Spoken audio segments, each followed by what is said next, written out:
bad, miss. Would you like some dessert? You deserve better than this. That's what the waiter whispered when he cleared away the untouched wine glass. Nina Weston sat frozen in her borrowed red dress, watching her blind date walk out of La Clementine without a backward glance. "You're the maid girl? Sorry, you must have used filters." His words echoed louder than the Christmas carols. She thought invisible was something she only felt at work, scrubbing floors in a mansion she'd never belonged to. But tonight, in a restaurant full of laughter and twinkling lights, she'd never felt smaller. She reached for her cheap clutch, ready to disappear back into the shadows where girls like her belonged. Then a tiny voice broke through her humiliation. "Excuse me, are you lonely? Can we join you?" Nina looked up. A curly-haired girl in green velvet stood there, holding a teddy bear, and behind her, a man who would unravel everything.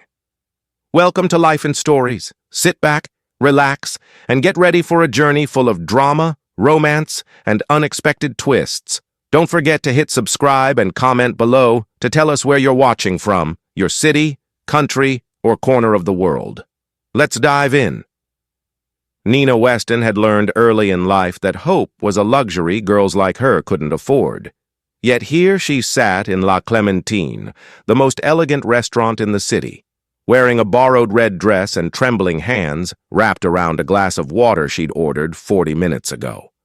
The dress belonged to Maria's daughter, Maria, the head cook at the Harrington estate where Nina had worked for 3 years. It was simple, slightly too loose at the waist, but Maria had pinned it with care that morning, whispering encouragements Nina desperately wanted to believe. "You deserve this, mija. One night to be more than just the girl who scrubs their floors." Nina wasn't sure she believed that. But when the other staff had discovered her shy conversations on the Christian Singles app, they'd rallied around her with an enthusiasm that made saying no impossible. Even Mrs. Patterson, the stern housekeeper, had slipped her $20 for a nice dessert. So here she was, waiting. The restaurant glowed with Christmas warmth, garlands wrapped around marble columns, soft violin music drifting through conversations, couples leaning close over candlelight. Families laughed. Children pointed at the massive tree in the corner, its ornaments catching the light like captured stars. Nina checked her phone again. Ethan was now 53 minutes late. She'd been so careful with her profile. No filters, no exaggerations. Just a simple photo Maria had taken of her in the garden, sunlight in her hair, a genuine smile on her face. Ethan had seemed kind in his messages, talking about his church volunteer work, asking thoughtful questions about her family. But maybe she'd misread everything. Maybe. The door opened, bringing a gust of cold December air. Nina's heart lurched. A man walked in, scanning the restaurant with hurried eyes, mid-20s, clean-cut, wearing a navy blazer, exactly like his photos. Ethan. Nina raised her hand in a tentative wave, a smile breaking across her face despite her nervousness. He saw her, their eyes met, and something in his expression shifted, a flicker of disappointment so quick she almost convinced herself she'd imagined it. He walked toward her table, but his steps slowed with each stride, reluctance evident in the set of his shoulders. Nina stood, smoothing her dress. "Hi, I'm so glad you—" "You're Nina?" His voice was flat, nothing like the warmth from his messages. "Yes." Her smile wavered. "I was starting to worry you. You're the maid girl?" He said it louder than necessary, his tone laced with disbelief. The waiter refilling water glasses 2 tables away glanced over. Nina's throat tightened. Yes, I work as a—" "Right." Ethan took a step back, shaking his head with an awkward laugh. "Look, I'm sorry, but you must have used filters or something. I mean—" His eyes swept over her borrowed dress, her modest makeup, her cheap clutch purse sitting on the white tablecloth. "This isn't what I expected. I'm not staying." The words hit like ice water. Wait, I didn't use any filters, But he was already turning away, pulling out his phone, as if she'd ceased to exist the moment he'd made his decision. Sorry, he muttered over his shoulder, not sounding sorry at all. Merry Christmas. And then he was gone. Nina stood frozen, her hand still half raised in that abandoned greeting. Around her, the restaurant continued its perfect Christmas evening. Laughter, clinking glasses, the violin transitioning into Silent Night. But she couldn't hear any of it over the roaring shame in her ears. She sank back into her chair, fingers trembling as she reached for her water glass. The waiter who'd overheard approached with sympathetic eyes. "Miss, can I get you anything?" "No, thank you. I'm fine." The lie burned her throat. He lingered a moment, then said quietly, "You deserve better than this." Nina nodded, not trusting her voice. She stared at the flickering candle on her table, willing herself not to cry. Not here. Not in front of all these happy people who belonged in places like this. Girls like her, who sent most of their salary home to Grandma Rose and her siblings, who wore uniforms 6 days a week, who were invisible in mansions they cleaned but would never own. Girls like her didn't get fairy tale endings. She'd been foolish to hope. She reached for her clutch, ready to slip out quietly, to disappear back into the shadows where she belonged. Then a small voice behind her shattered the moment. "Excuse me, are you lonely?" Nina turned. A little girl stood there, no more than 7 years old, with wild, curly hair barely contained by a green velvet headband. She clutched a worn teddy bear to her chest, and her eyes, bright, curious, completely without judgment, studied Nina with the kind of gentle concern that only children possess. "Can we join you?" Behind the child stood a man. Tall, broad-shouldered, mid-30s, wearing a black winter coat that probably cost more than Nina made in 3 months. His face was striking, sharp jawline, dark hair, the kind of handsome that belonged on magazine covers, but it was his eyes that caught her, tired, sad beneath their polite surface. Nina opened her mouth, unsure what to say. The little girl didn't wait for permission. She climbed into the chair across from Nina, setting her teddy bear carefully on the table. "I'm Nova," she announced with absolute confidence. "And this is my daddy.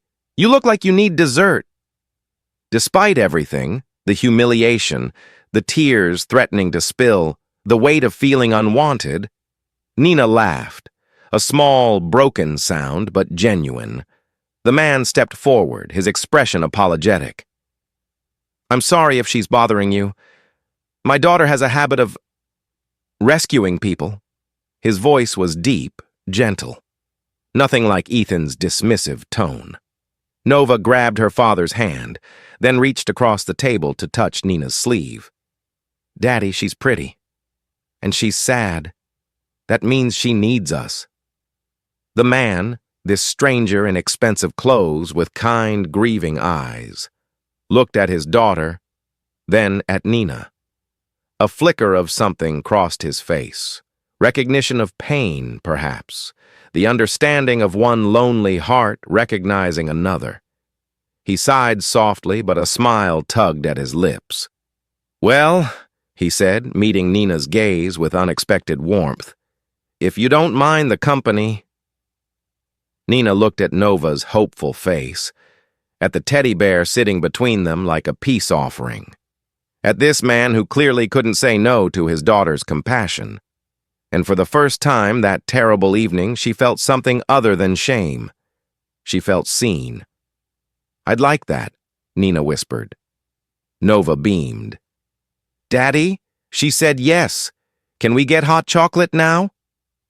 The man pulled out a chair, settling beside his daughter with the practiced ease of a father who'd learned that resistance was futile. "Hot chocolate it is."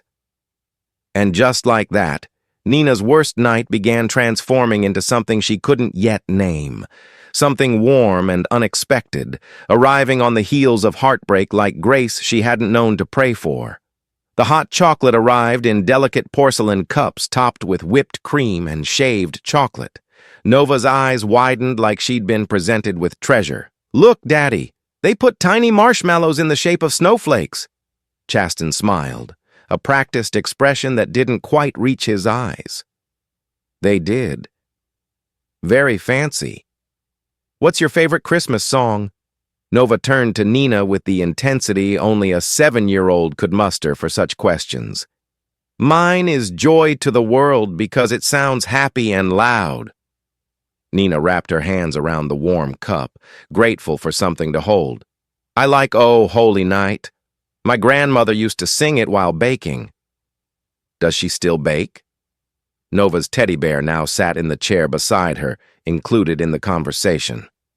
"She tries, but her hands hurt now, so mostly I bake and she gives instructions." Nina smiled at the memory. "Very loud instructions," Nova giggled. "Grandmas are like that.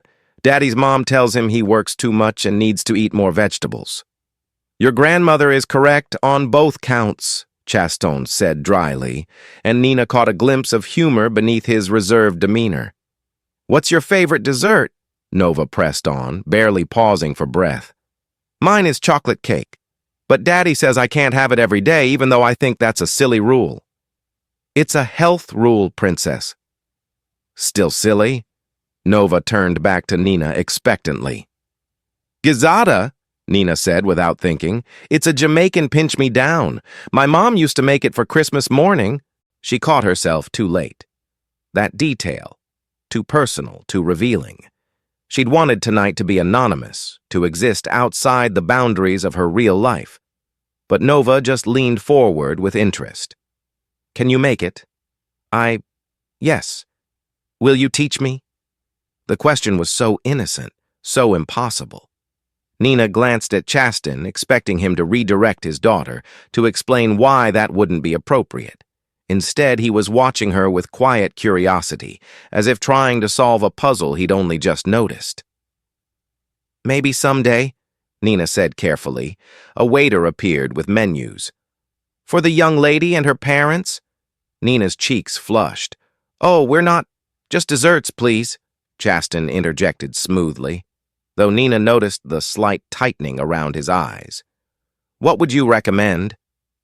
As the waiter launched into descriptions of tiramisu and crème brûlée, Nina studied the man across from her more carefully. His coat was tailored perfectly. His watch, understated but unmistakably expensive, caught the light when he gestured. Everything about him spoke of wealth, of a world far removed from hers. Yet there was something in the way he listened to his daughter, the gentleness in his corrections, the sadness that flickered across his features when he thought no one was looking. He was lonely, too. Nova excused herself to wash her hands. "Daddy, the chocolate got everywhere." And Chasten walked her to the restroom, returning alone moments later. A staff member was keeping watch at the door. He slid back into his seat, and the absence of Nova's chatter left a sudden intimacy between them. "Thank you," he said quietly, "for not running away when she ambushed you." "She didn't ambush me, she rescued me." The words came out more honest than Nina intended. Chasten's expression softened. "The man who left. He was an idiot." Nina looked down at her half-empty cup. "He just knew what he wanted. And apparently, I wasn't it." "Then he's still an idiot." The certainty in his voice made her look up. Their eyes met, and something unspoken passed between them, a recognition, perhaps, of pain that didn't need explanation. Chasten broke the silence first. "Nova doesn't usually approach strangers. She's actually quite shy in most settings." He paused, choosing his words carefully. "But 2 years ago, her mother passed away. Complications during surgery. Since then, Nova has had this radar for people who are hurting, like she's trying to fix everyone else's sadness because she can't fix her own." Nina's breath caught. "I'm so sorry." "Thank you." He stared at his untouched coffee. I haven't dated since. Haven't even considered it. Every woman I meet either wants access to my money or sees Nova as an obstacle. I can't risk bringing someone into her life who might hurt her again." The vulnerability in his admission startled Nina. Here was this powerful man, clearly successful, clearly capable, revealing his deepest fear to a stranger in a restaurant. "She's lucky to have you protecting her," Nina said softly. "Sometimes I wonder if I'm protecting her or just hiding." He met her gaze again. "What about you? Do you have family?" "A grandmother and 2 younger siblings. They're my responsibility now." "Your parents?" "Gone." She didn't elaborate, and he didn't push. "So we're both—" He trailed off. "Surviving," Nina finished. "Yes, surviving." The weight of understanding settled between them, comfortable and sad and oddly reassuring. Nova returned like a burst of sunshine, breaking the moment. "Daddy, they have a dessert called Winter Wonderland and it has sparklers." "Absolutely not." "Please." "Nova, I'll share it with Nina." Chasten looked at Nina helplessly, and she laughed, genuinely laughed, for the first time all evening. "I think we're outnumbered," she said. "I think you're right." He signaled the waiter with the resigned air of a man who'd lost this battle before it began. The dessert arrived with actual sparklers, and Nova's delighted shriek made half the restaurant turn and smile. She insisted Nina try the first bite, then proceeded to narrate every flavor.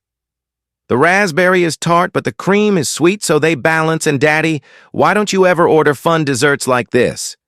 "Because I value my dignity." "Dignity is boring." Nova somehow got whipped cream on her nose. "Right, Nina?" "I think," Nina said diplomatically, "that sometimes a little less dignity means a little more joy." Chasten raised an eyebrow at her, but she caught the hint of a real smile, not the polite mask he'd been wearing, but something genuine and warm. Nova, sugar-energized and happy, suddenly grabbed the ribbon from Nina's hair. "Can I braid this?" "I've been practicing." Before Nina could respond, small fingers were working through her hair with intense concentration. Chasten watched his daughter with an expression so tender it made Nina's chest ache. "You're good with her," he said quietly. "She's easy to be good with." "Not everyone thinks so. Most people find children inconvenient." "Then they're the ones missing out." Something shifted in his expression. Appreciation, maybe, or the beginning of trust. Nova finished her masterpiece, tying the ribbon into a lopsided bow. "There, now you're a princess for tonight." Nina touched the ribbon, throat tight with emotion she couldn't name. "Thank you, Nova." "Daddy, can Nina come see the Christmas lights with us tomorrow, the big display at Harbor Square, please?" Chasten hesitated, his eyes meeting Nina's across the table. She saw the war in his expression, caution battling against something that looked dangerously like hope. "I don't want to impose," Nina said quickly, offering him an exit. But Nova grabbed both their hands. "You're not imposing! You're my friend now!" "Nova, we just met her." "But she's sad and we're sad, and maybe if we're all together we'll be less sad." The childish logic was irrefutable. Chasten looked at Nina, really looked at her, as if trying to decide whether she was safe, for his daughter, for himself. Finally, he spoke. "If you're free tomorrow evening, we'd welcome the company." Nina knew she should say no, knew this was crossing lines she couldn't afford to cross, but the warmth in Nova's eyes and the cautious hope in Chasten's expression made refusal impossible. "I'd love that," Nova squealed, bouncing in her seat, and Chasten smiled, a real smile this time, reaching his eyes, transforming his entire face. For the first time in 2 years, he looked like a man remembering what hope felt like. Nina's hands trembled as she buttoned her black maid's uniform the next morning. The fabric felt rougher than usual against her skin, a stark reminder of the divide between last night's borrowed elegance and this morning's reality. She'd barely slept, replaying every moment of the evening, Nova's infectious laughter, Chasten's rare smiles, the way he'd looked at her like she mattered, like she was more than invisible. But that was before he knew. Mrs. Patterson's voice echoed down the staff hallway. "Nina, Mr. Harrington returned late last night. The main residence will need a full turn down today. Start with the library." Nina's stomach dropped. "Mr. Harrington is home?" Apparently his business trip was cut short. Now hurry along. In 3 years of working at the Harrington estate, Nina had never met Chasten Harrington. He was always traveling, London, Singapore, New York, a name in staff meetings and a face in the family portrait gallery. The mansion ran on schedules he approved from afar. She'd cleaned his study, laundered his sheets, dusted the photographs of his late wife, but they'd never occupied the same space. Until last night. And now she had to face him in the uniform that revealed exactly who she was. Not a woman in a borrowed red dress, but the help. The invisible girl who scrubbed his floors. Nina gathered her cleaning supplies with shaking hands and made her way toward the library, praying he'd be elsewhere. In a mansion this size, maybe she could avoid him until she figured out what to say. She was pushing her cart past the grand staircase when a shriek pierced the morning quiet. "Nina!" Nova appeared at the top of the stairs in pajamas covered in cartoon reindeer, her curls wild from sleep. Her face lit up with pure joy. "Daddy! Daddy! It's her! It's my friend from last night!" No. Nina froze as Nova bounded down the stairs, teddy bear tucked under one arm.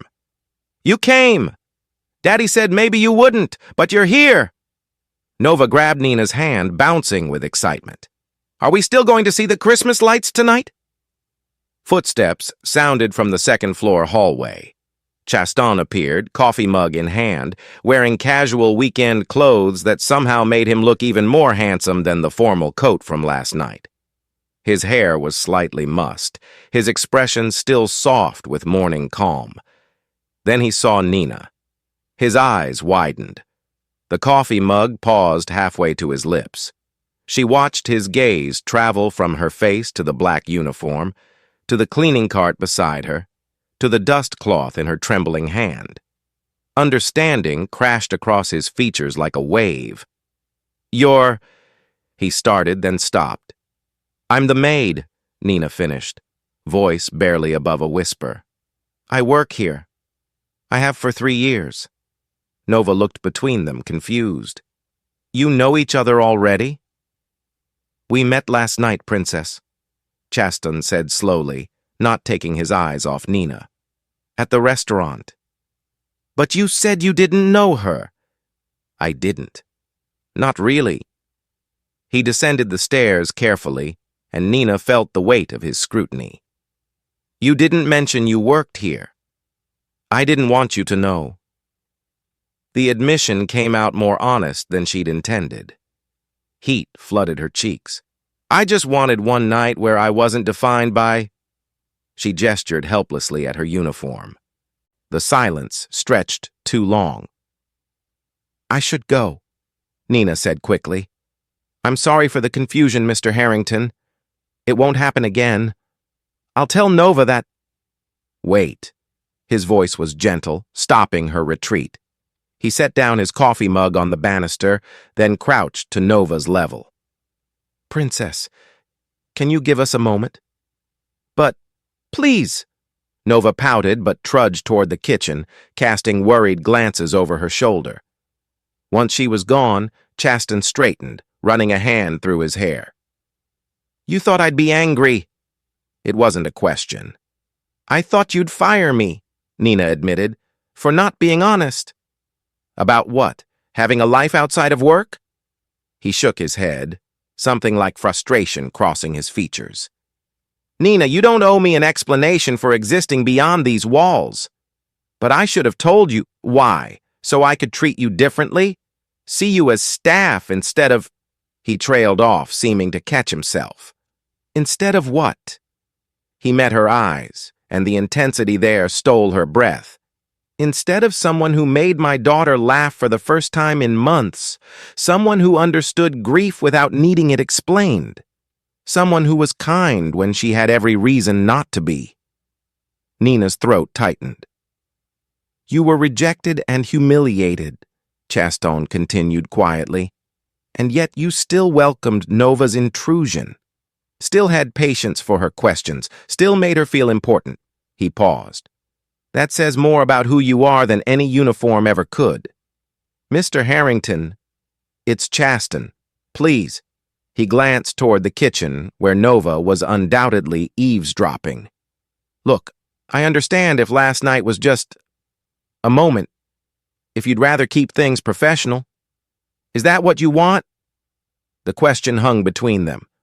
What I want, he said carefully, is for Nova to keep smiling the way she did last night. And if that means inviting you to help decorate the Christmas tree this evening, then that's what I'm asking. As the maid? As Nina, the woman who likes Oh Holy Night, and makes gazada, and doesn't think dignity is more important than joy. Despite everything, she smiled. We're putting up the tree at 7, he continued. Nova has been planning the decoration strategy for weeks. She'd be devastated if you didn't come. He paused. We both would. The admission seemed to surprise him as much as her. Okay, Nina whispered. Relief flooded his expression. Okay. Nova's voice rang out from the kitchen doorway. Does this mean she's coming tonight? Chaston didn't look away from Nina. Yes, Princess, she's coming. Nova's squeal of delight echoed through the mansion. The day passed in a strange haze. Nina went through her usual tasks, dusting, organizing, preparing rooms, but everything felt different. She was hyper-aware of Chaston's presence in the house. He appeared in the kitchen while she was helping Maria prep lunch. Just getting water, he said, though the water dispenser in his study was closer. He walked past the library twice while she was shelving books, pausing both times to ask inconsequential questions about Nova's schedule. And Nova, sweet, persistent Nova, shadowed Nina everywhere, chattering about Christmas plans and asking when 7 o'clock would finally arrive. Can you teach me to make those gazada things? Nova asked, perched on the kitchen counter while Nina polished silver. That's a lot of frying for a 7-year-old.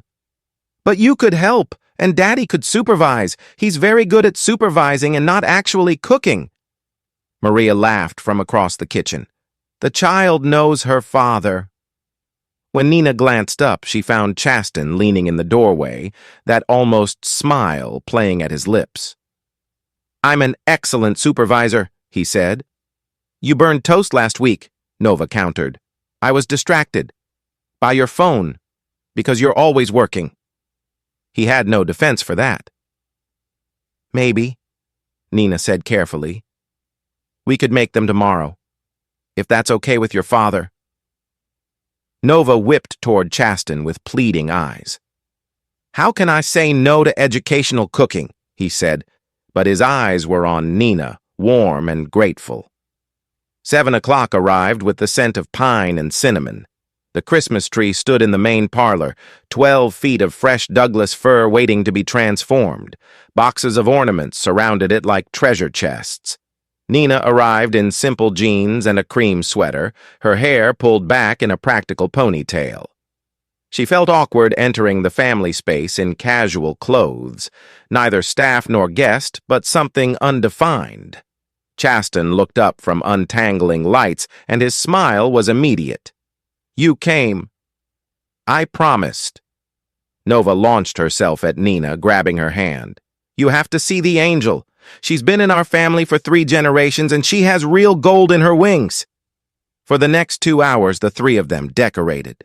Nova narrated the history of each ornament, which ones were from her mother, which ones she'd made in kindergarten, which ones Chaston had bought during business trips and pretended weren't sentimental. Daddy cried when he hung Mom's favorite ornament last year, Nova whispered loudly. Nova! It's okay to cry about people you miss, she said with the wisdom of a child who'd learned grief too early. Chastone's jaw tightened, but he nodded. It is. Nina found herself standing beside him, hanging delicate glass snowflakes on upper branches. She talks about her mother? Nina asked quietly. More lately. Her therapist says it's healthy. He secured a silver bell. It used to destroy me. Now I'm just grateful she remembers. Their hands brushed, reaching for the same branch. Both pulled back, but not quickly. Thank you, he said. For what? For being here. For making this feel less like a duty and more like... He searched for the word. Joy? Nina offered. His smile was answer enough. Nova insisted on hot chocolate. The fancy kind, Daddy, with the snowflake marshmallows. And they ended the evening on the floor, surrounded by empty ornament boxes, the tree glowing softly behind them. Nova fell asleep against Nina's shoulder, sticky with chocolate and contentment. Chastone lifted his daughter gently. I'll put her to bed. When he returned, Nina was gathering mugs. Leave them, he said, please. She set them down. They stood in the glow of the Christmas tree, awareness crackling between them like static. This is dangerous, Chaston said finally. I know. People will talk. I know. I'm your employer. I know. He stepped closer. And I haven't stopped thinking about you since last night. Nina's breath caught. I know that too. His hand lifted, almost touching her face, then dropped. We should be careful. Yes. Neither of them moved away. The tree lights cast patterns across his face, shadow and gold, hope and hesitation. Tomorrow, he said. Gizada lessons? Tomorrow. It was a promise of more than cooking. It was the beginning of something neither could name yet, but both desperately wanted. The days between that first tree-decorating evening and Christmas Eve unfolded like pages in a storybook Nina had never dared to read. Tuesday morning, she taught Nova to make gizada in the mansion's industrial kitchen. Chaston supervised, poorly as predicted, but his laughter when Nova got flour on her nose was worth the mess.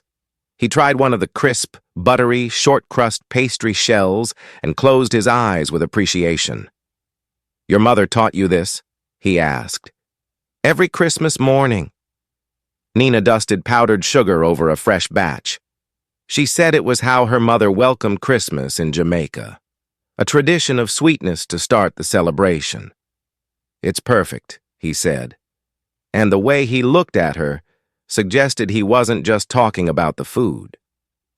Wednesday evening, Nina found herself reading bedtime stories to Nova, not because it was her job, but because the little girl had appeared at her door in the staff wing with a book and pleading eyes. Daddy does voices, but he's terrible at princess voices. Please? So Nina read about brave princesses and magic kingdoms, while Chaston leaned against the doorframe listening, his expression soft with something that looked dangerously like tenderness. Thursday, they drove to Harbor Square for the Christmas lights display, the outing that had started this all. Nova held both their hands, swinging between them like a bridge, pointing at every illuminated reindeer and glowing snowflake. When Nova ran ahead to see the animated nativity scene, Chaston stayed beside Nina. This is the happiest I've seen her since Sarah died, he said quietly. She laughs now, really laughs. She's easy to love, Nina replied. So are you. The words hung in the cold December air, crystallizing like breath. Nina's heart hammered, but before she could respond, Nova called them over to see baby Jesus in the manger, and the moment dissolved into family normalcy that felt both natural and impossible. Friday brought an unexpected snowstorm that trapped them all inside. Mrs. Patterson dismissed the day staff early, but Nina stayed, ostensibly to help prepare dinner, but really because leaving felt wrong. They made cookies. They watched Christmas movies. They built a blanket fort in the library that Nova declared the best castle ever. And through it all, Nina felt the walls between her old life and this new possibility growing thinner. She caught Chasten watching her while she braided Nova's hair, found his hand brushing hers when they both reached for the popcorn bowl. Noticed the way his smile came easier now, reaching his eyes more often. But neither spoke the truth, growing between them. Not until Saturday evening. The snowstorm had intensified, blanketing the mansion grounds in pristine white. Nova pressed her face against the library window, watching the flakes fall in the golden glow of the outdoor lights. "It's like living inside a snow globe," she breathed. Nina sat curled in an armchair, mending one of Nova's stuffed animals, a rabbit whose ear had come loose. Chasten worked at his laptop nearby, though she'd noticed he spent more time glancing at them than at his screen. "Nina?" Nova turned from the window, her expression suddenly serious. "Can I ask you something?" "Of course, sweetheart." "Do you have to go home for Christmas?" Nina's hand stilled on the rabbit's ear. My grandmother and siblings are expecting me." "But could you come back? After Christmas?" Nova twisted the hem of her sweater. "Or maybe, could you stay here? Forever?" The room went silent except for the crackling fireplace. Nina's throat tightened. "Nova, I know you work here," Nova interrupted, her voice small but determined. "I know you're our maid, but you don't feel like our maid. You feel like—" She struggled for the word, her 7-year-old vocabulary inadequate for the emotion. "You feel like you belong with us." Nina saw Chasten in her peripheral vision, completely frozen.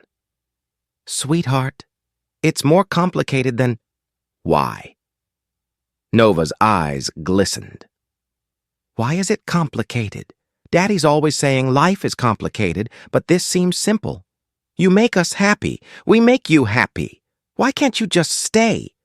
A log shifted in the fireplace. Snow tapped against the window. Chasten closed his laptop slowly, his face unreadable. "Nova," he started, his voice rough. "We've talked about this, about not getting too attached too quickly." "But I love her, Daddy." The simple declaration shattered something in the air. "I love her and I don't want her to leave, and why can't we just tell her that?"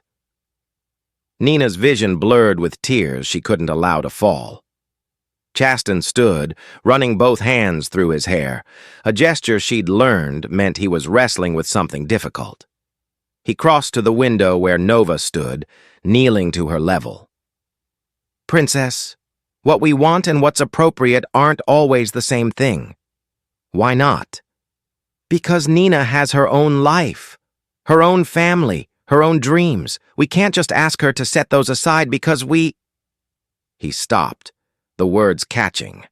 "Because we what?" Nova pressed. He looked up at Nina then, and the raw emotion in his eyes stole her breath.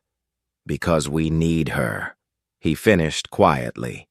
"More than we probably should." Nina set down the stuffed rabbit with trembling hands. "Chasten." "No, let me finish." He stood, facing her fully. "I've spent 2 years building walls, protecting Nova, protecting myself, telling myself that surviving was enough." He took a step closer. "And then you walked into that restaurant looking like your heart was breaking, and my daughter saw something in you that I was too cautious to see." What did she see? Someone who could make us whole again. The confession settled over them like the snow outside, quiet, transformative, undeniable. "I'm your employee," Nina whispered, voicing the obstacle they'd both been dancing around. "You're also the woman who makes my daughter laugh, who teaches her about traditions and kindness, who looks at me like I'm more than a bank account or a business opportunity." His voice dropped.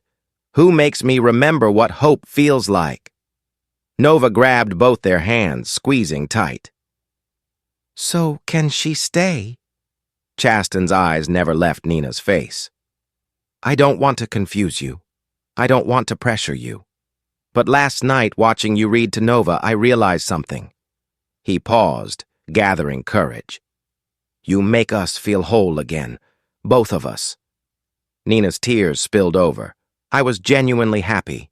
For the first time in years, I wasn't just surviving. I was happy. Then maybe... He took a breath, the words clearly terrifying and exhilarating simultaneously. Maybe we could see where this goes. Slowly, carefully, if that's something you'd want. What about my job? The other staff? What people will say? I'll handle the logistics. We'll figure it out together. He reached up, almost touching her face, then caught himself. But only if this is what you truly want. Not because you feel obligated, not because of Nova, because you want this too. Nina looked down at Nova's hopeful face, then back at Chasten, this grieving widower who'd learned to smile again, who'd opened his carefully guarded heart. I want this, she whispered. I'm terrified, but I want this.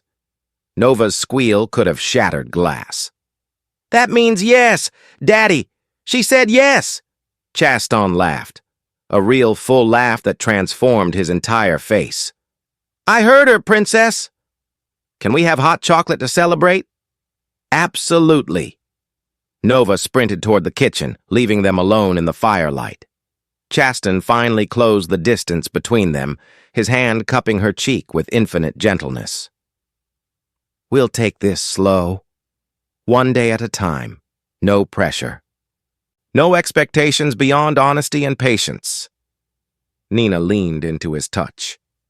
What about Christmas? I promised my grandmother. Go to your family. Celebrate with them. We'll be here when you come back. He smiled. We're not going anywhere. Neither am I, she promised. Through the window, snow continued to fall, each flake a tiny miracle accumulating into something beautiful and transformative. In the kitchen, Nova's voice rang out. Maria! Nina's staying forever. We need celebration hot chocolate. Chasten rested his forehead against Nina's, both of them laughing softly. Forever is a long time, Nina murmured. Then it's a good thing we're starting now. Outside, the storm blanketed the world in white.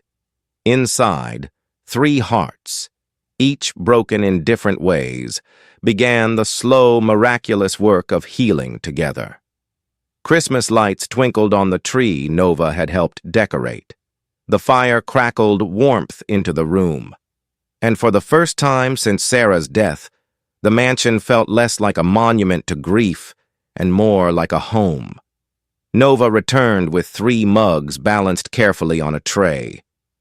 I made them myself. Well, Maria helped, but I put the marshmallows on.